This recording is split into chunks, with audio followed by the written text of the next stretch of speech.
Hello, how is everybody doing today? I am Dr. Vargas and I am here to talk to you about my cognitive decline and reversal program that uses the Bredesen Protocol. So first, a little bit about me. I am a cardiologist. I actually trained in a subspecialty called electrophysiology, which deals with abnormal heart rhythms, pacemakers, defibrillators. I did all of my postgraduate training at the University of Colorado and completed that in 2010, at which time I moved to Oklahoma. So I have been here for 12 years last month. I was an employed electrophysiologist at a hospital system in the city for several years, and when that just wasn't really agreeing with me, a soapbox I will not get on right now, but basically conventional medicine is not what I was all about. I left that practice and spent a couple of years training and certifying in functional medicine, and 3 years ago, last February, I guess 3.5 years ago now, I opened Vargas Wellness, which is an integrative cardiology and functional medicine practice, which is right around the corner from here in the Stonebridge complex. So what is integrative cardiology? Well, integrative medicine is a healing-oriented medicine that takes into account the whole person, including all aspects of lifestyle. It emphasizes the therapeutic relationship between practitioner and patient and makes use of all appropriate therapies. Functional medicine, who here knows what functional medicine is? Okay, it is a discipline that works to restore optimal health by addressing the root cause of disease. It involves a comprehensive look at each person's genetic, biochemical, and lifestyle factors to create an individualized treatment plan.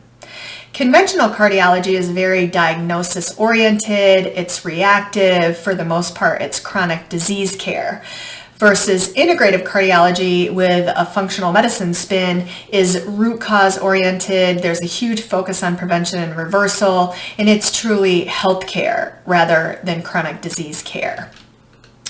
So a disclaimer pertaining to this talk, aside from that slide you just saw, I literally copied and pasted the majority of this information on these slides from the Apollo Health website. They are not my own.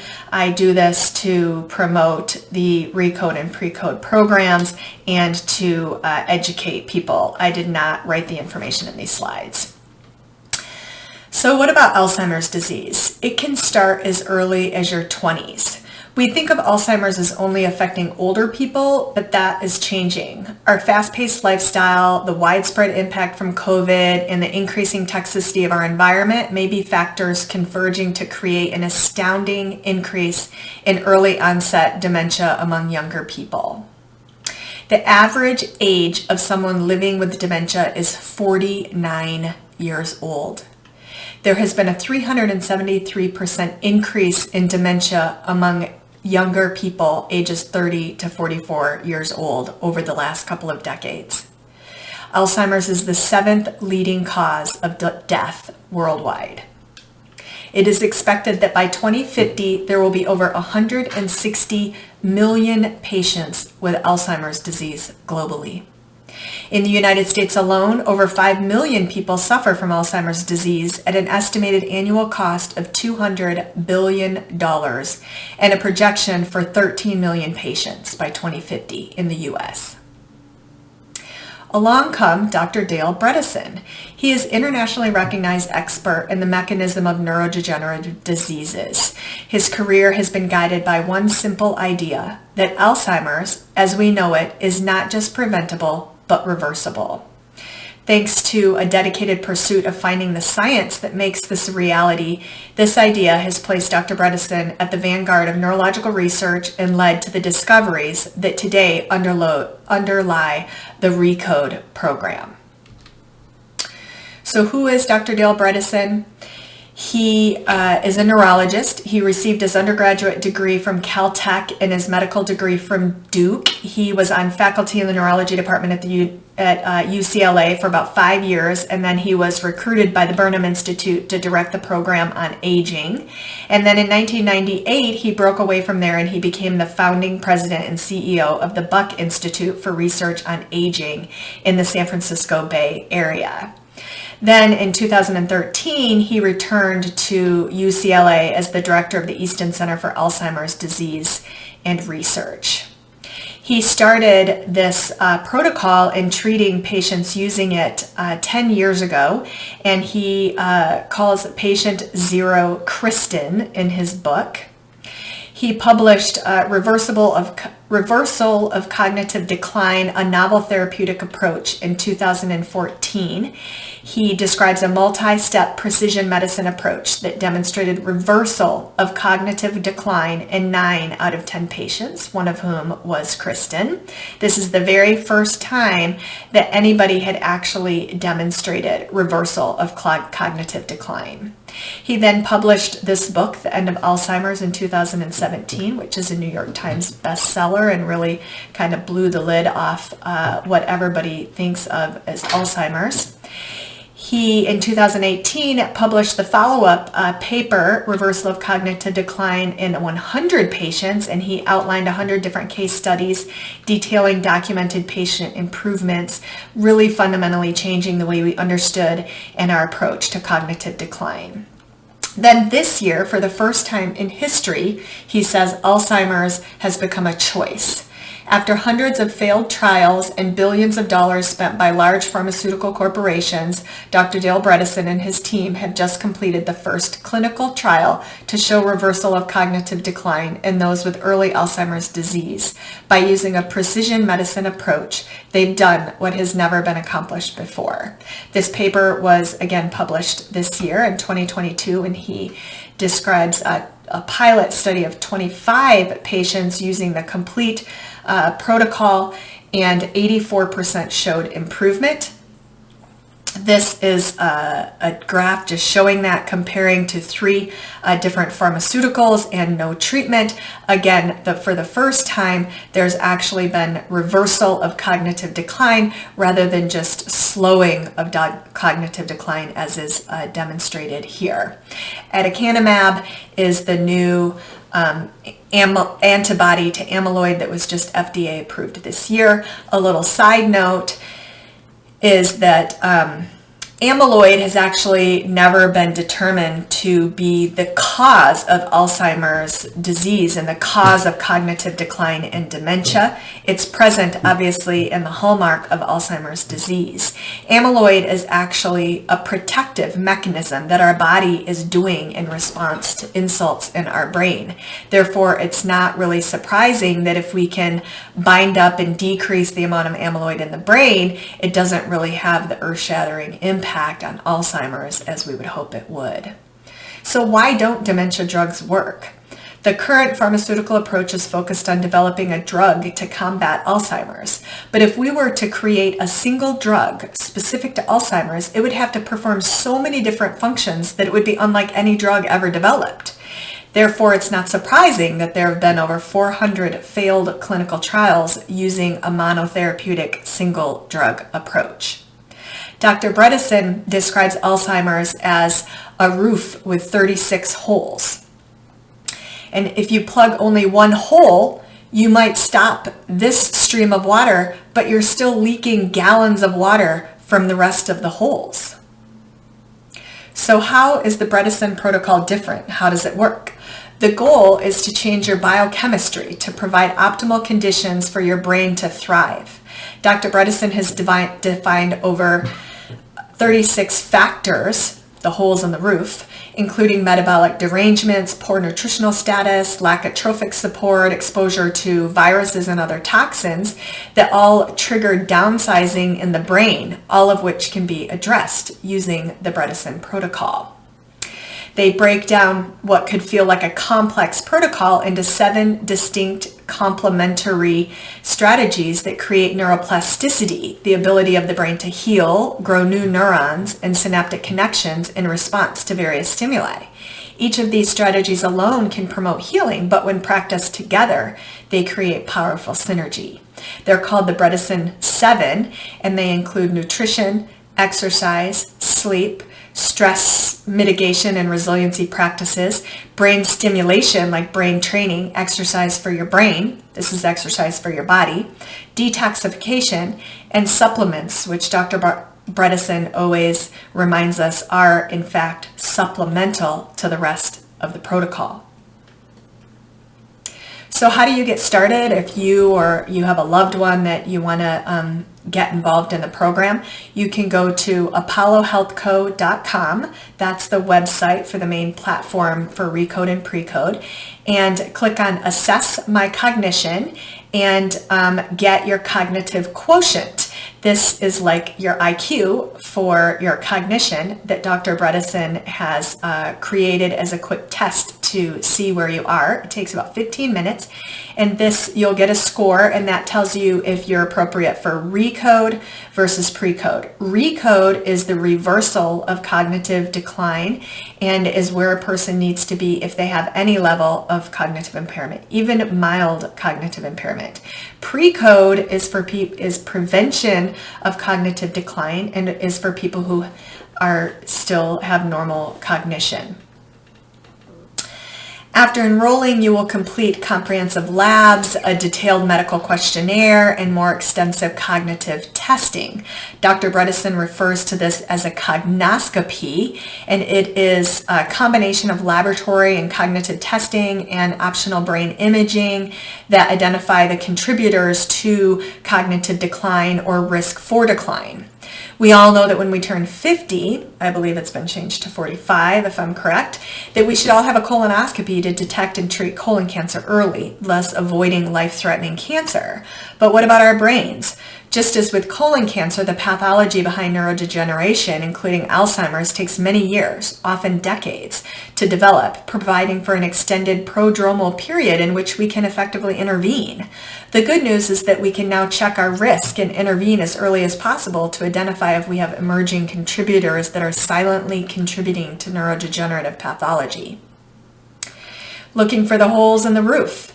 This is a list of several of the initial tests that we perform as part of the cognoscopy. I want to highlight here ApoE4 and take a small diversion to discuss ApoE4. Who knows what ApoE is? ApoE is short for apolipoprotein E, and it is both a protein and a gene, but here I am referring to the gene. Everyone gets one allele from their mother and another from their father. The ApoE4 allele, you can see here, other alleles are 3 and 2. ApoE4 is the oldest of the ApoE4 variants, having existed literally since the dawn of man. For 96% of human history, we were all ApoE4. The other alleles showed up recently in evolutionary terms. ApoE3 appeared about 220,000 years ago and now dominates in numbers, and 80,000 years ago ApoE2 appeared. ApoE4 is the most important genetic risk factor for Alzheimer's disease, and approximately 75 million Americans carry this genotype. It's theorized that the E4 allele was quite beneficial in allowing early man to survive through variable food availability and inflammatory conditions like wounds and infections and being exposed to dung and other not clean things. But in today's world of plentiful industrial produced artificially sweetened and processed foods that in functional medicine we affectionately call frankenfoods, as well as environmental insults, artificial lighting, high stress, low sleep, sedentary lifestyle, and other factors, this gene does not seem to be responding well. In our modern environment, the E4 allele of this gene confers a higher risk for Alzheimer's disease and other medical conditions. This picture here shows that the ApoE genotype can affect many cellular functions. Outside of your ApoE4 genotype, the lifetime risk for Alzheimer's disease is 11% in males and 14% in females based on a life expectancy of 85 years. So if you're a man and you live to be 85 years old, you have approximately a 1 in 10 chance of developing Alzheimer's disease. If you have one ApoE4 allele, this risk doubles to 23% in men and 30% in women. If you're homozygous, meaning you got one from your dad and your mom, and you're ApoE4/4, this increases the risk 4.5-fold to 51% in males and 60% in females. Although being an E4 carrier increases the risk, the number one risk factor for Alzheimer's disease is not ApoE4, but rather aging. The effect of ApoE4 account for only a little over a quarter of the overall disease heritability. So, as I always tell my patients, your genes are not your destiny. I have a lot of people that don't want to test because they don't want to know, because they say there's nothing they can do about their genetics. But knowledge is power, and there are a lot of ways to protect yourself despite the ApoE4 genotype. But it's important to know because we manage lipids, sometimes diet, saturated fat intake, various things dependent on your ApoE status. This picture just shows that there are many risk factors, ApoE only being one of them. High blood pressure, cholesterol, diabetes are some other ones, but there are protective factors as well, including physical activity, your cognitive reserve, if you're social, and doing cognitive training. That's why the Bredesen 7 include all of these factors. This is just a list of many more advanced tests that can be done looking for more holes in your roof to target for therapy. Dr. Bredesen says if each one of us were to obtain a cognoscopy and target our identified risk factors for cognitive decline, we could truly make Alzheimer's a rare disease, just as it should be. I want to take another diversion here and talk about your provider for Recode. As you're signing up for Recode and you're going through the platform, you will have to pick somebody to oversee your Recode or Precode participation, and that would be me. I am currently the only Recode 2.0 certified provider in Oklahoma City, and I think actually in the state of Oklahoma. And my role is to identify and address all these contributors, look for and plug all those holes, to manage your lab testing and your imaging, and to plug in all your data and to generate reports for you and to guide you through your Recode and Precode journey. There are many places to click to pick your practitioner, and when you click on any of these as you're signing up, you will enter your zip code or your city, and my name will pop up and you will pick me. I do this not only as, a plug for my practice, but it's important because you cannot move on in Recode and Precode without a practitioner. And I can order labs through your insurance company if you desire that, where if you order them without a practitioner, you can put your primary care provider. They're probably not going to have any idea what's going on when they get an email from or a call from Recode or Precode. But in any event, it's very important. Also, I cannot have any access to any of your profile to help you or enter data unless I'm selected as the practitioner. So next, once we get all of your data put in and you get all of your history filled out, we generate your Recode or Precode report, which is a 50-plus page personalized report with step-by-step instructions on how to optimize your cognition with all the resources that you need to heal. This is one page of one of my patients' RECODE reports, and you can see that Alzheimer's here is broken down into 6 different subtypes that Dr. Bredesen has identified. They are listed on the report as the most problematic to the least problematic to help identify areas for treatment. I'd just like to review these as it's very interesting, these different kinds of Alzheimer's. So type 1 is inflammatory. I would argue that inflammation is the root cause of most disease. It's the root cause of cardiovascular disease, stroke, multiple levels of dementia, and cancer.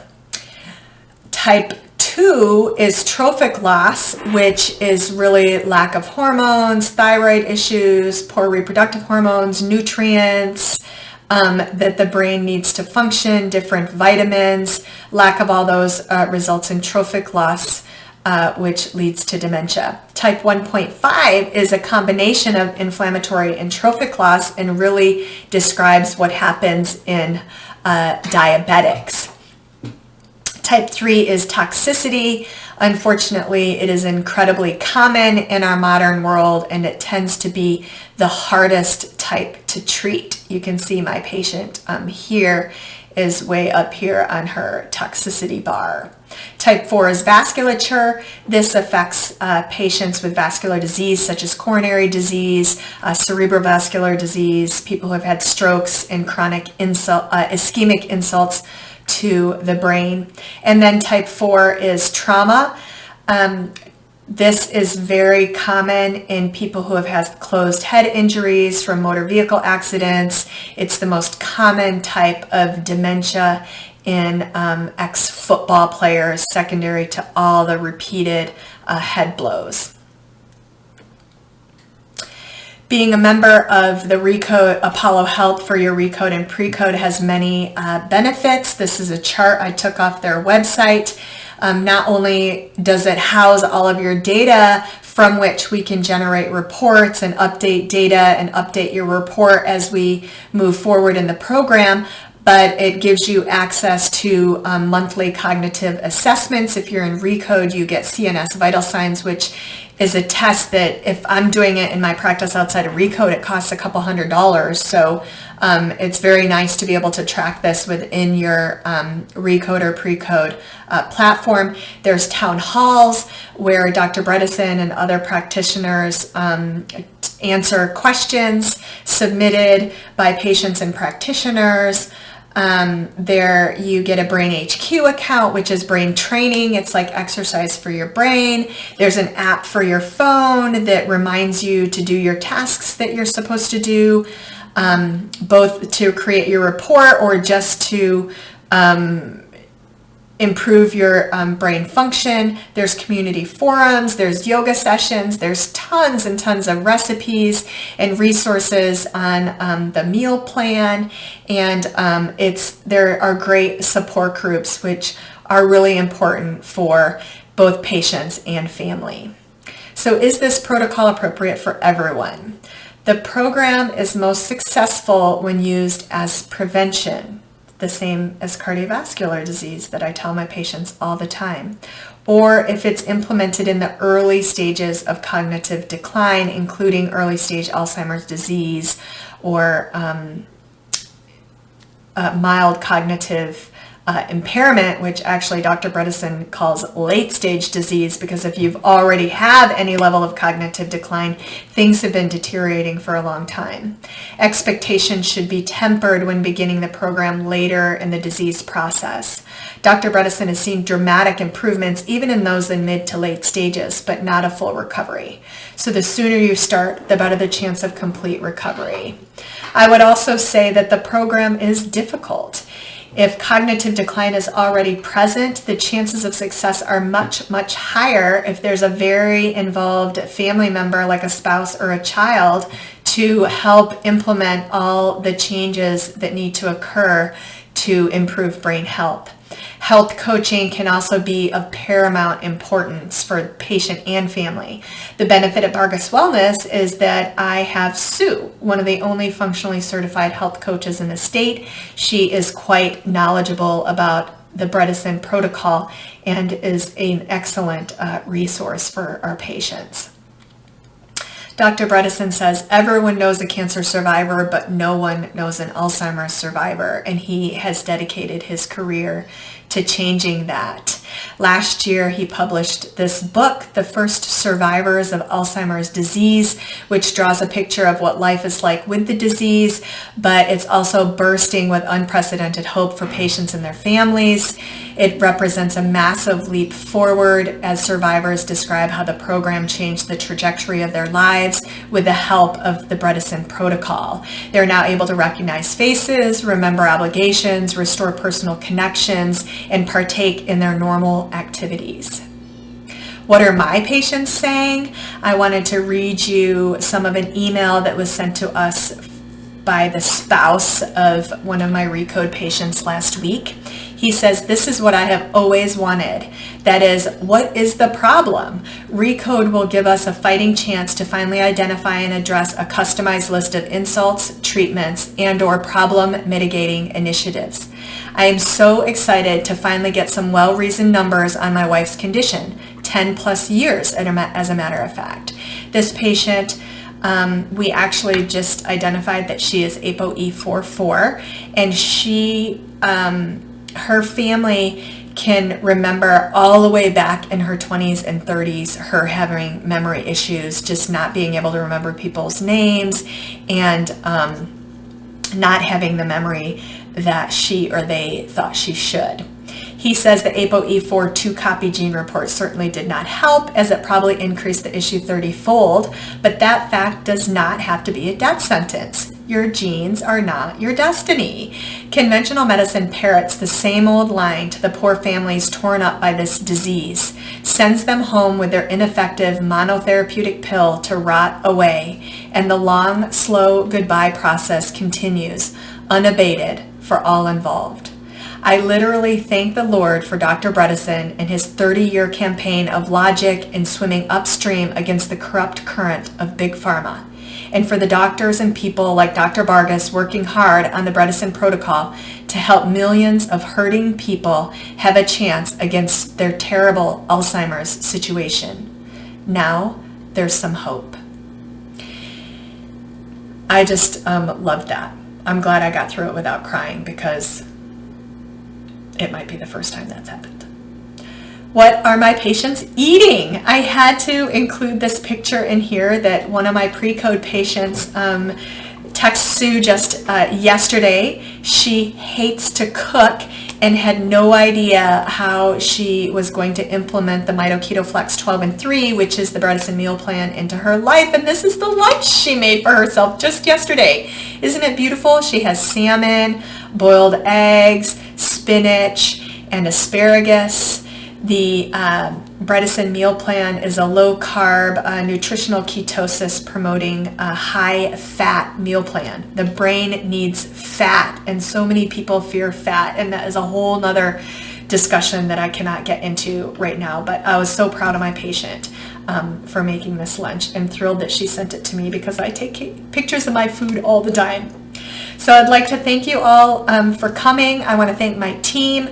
This is Marixa. She is my MA medical assistant and my right-hand woman, and makes all of my wishes in clinic come true.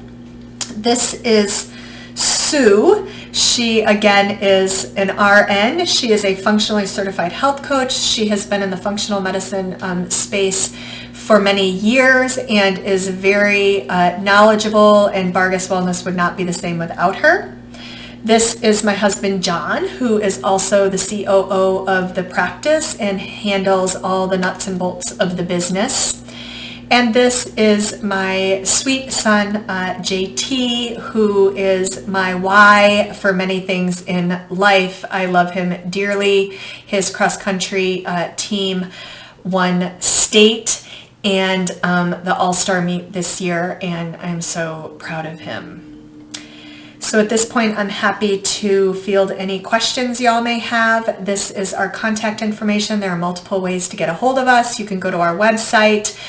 You can call us if you have any questions. You can email us at bewell@vargaswellness.com. I do 10-minute free discovery calls on Monday, so you can call to get set up for them if you have some clinical questions, wondering if you or a loved one might be appropriate for this program, or just integrative cardiology or functional medicine in general. If you have other issues, I'd be happy to talk to you. I don't really answer all the questions about the finances, but you can get that by calling our number. Thank you very much for your attention today.